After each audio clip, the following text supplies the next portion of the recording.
I'm staying in 8 hostels in the same Mexican city, San Cristobal de las Casas. Which one's the best and which one's the worst? And here are the 8 contenders. As you can tell, Spanish can't decide whether hostel has an A or an E in it. Out of the 8 hostels I stayed in, I found 7 on Hostel World. Hey Hostel World, you want to sponsor me? Puerta Vieja Hostel, nice common area, great breakfast, and they offer dinner for only $12 a night. Wow, look at this beautiful hostel that we're staying in. It sure Welcome to Puerta Vieja! Yeah, it sure is pretty. Please give me free living. I'm putting that in the video. Oh, really? That's well, money. I sure do love Puerta Vieja. Hostel number 2, Hostal Fandango. Not quite as good of an experience.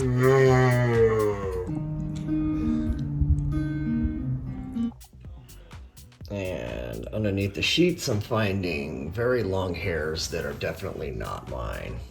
Ugh. Yuck. And I still slept in this bed that night.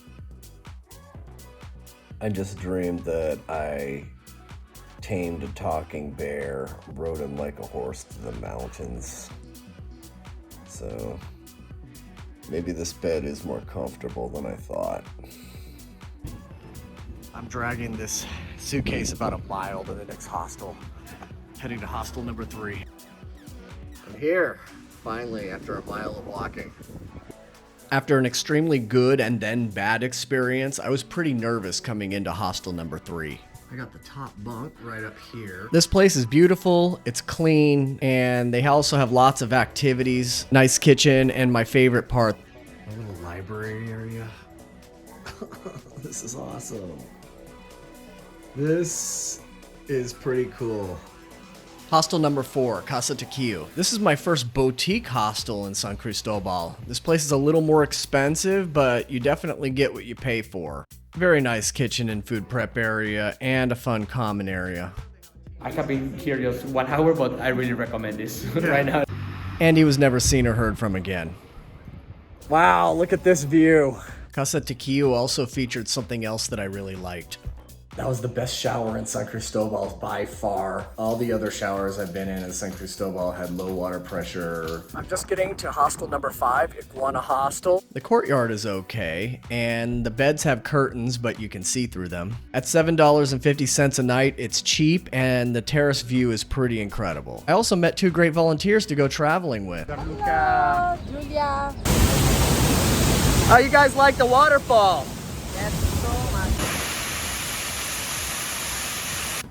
First impression, it's very difficult to find this place, but luckily there was a photo on Google. Not to be a negative Nancy, but this sort of okay terrace view is the only thing I liked about this place. The guy checking me in knew me by name, which means there's probably not that many people staying in this hostel. However, I did get this private room for very cheap, only 250 pesos. So, not a bad deal. Mold. I spoke too soon. I'm kind of grossed out by the bathroom. The shower had a whole bunch of hair at the bottom, so they haven't been cleaning it. And this place has just as much mold on the walls as Fandango did. I just couldn't see it because they have a better paint job. I just checked into Rossco Backpackers Hostel. It is the most controversial hostel by far from the people I've talked to. How was your experience at Rossco Backpackers? Is it actually real? There's so many people. Rossco Backpackers. We stayed there for 3 nights and it was interesting. Yeah. Interesting good or interesting bad? Bad. Okay, first of all, the people, so we just kind of went into our room and just sat there and nobody spoke. There was no locks, like no keys to get in and out. No locks? No.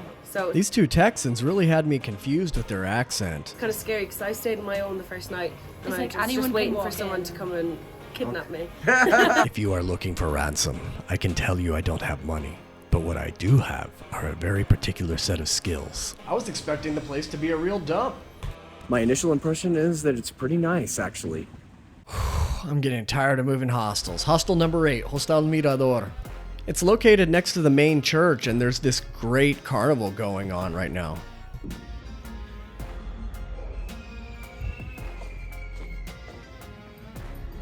There's no indoor bathrooms at this hostel, so you have to go outside in the cold just to go out to the 3 bathrooms that they've got.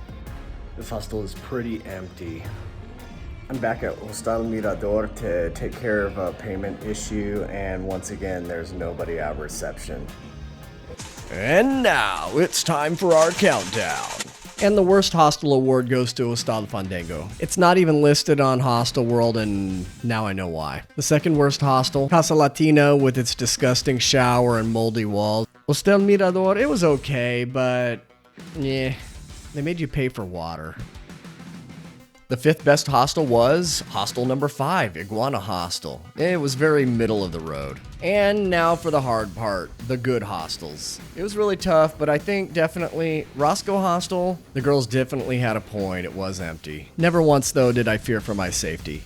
As long as you're not paranoid, you're gonna have a great stay here. Kidnap me. If you let my daughter go now, that'll be the end of it. And in 3rd place, we have Casa Tequio. Casa Tequio is a boutique hostel, which means it's a hostel for people that would kind of want to stay in a hotel, but they want to be in a hostel, but they kind of still want to be in a hotel. And that brings us to our final showdown. Just remember before I announce the winner to please like and subscribe. Posada del Abuelito is an awesome hostel. They even have this cool fireplace night. But the runaway winner, in my opinion, is Puerta Vieja. The place is fun, it's exciting, love the people there. In my opinion, what makes a hostel great are the people. And the more guests a hostel has, the more you can prank. Oh, I love chocolate, thank you so much. Me.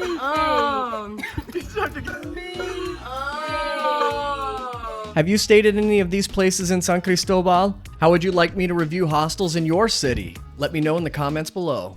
Thanks for watching, and until next time.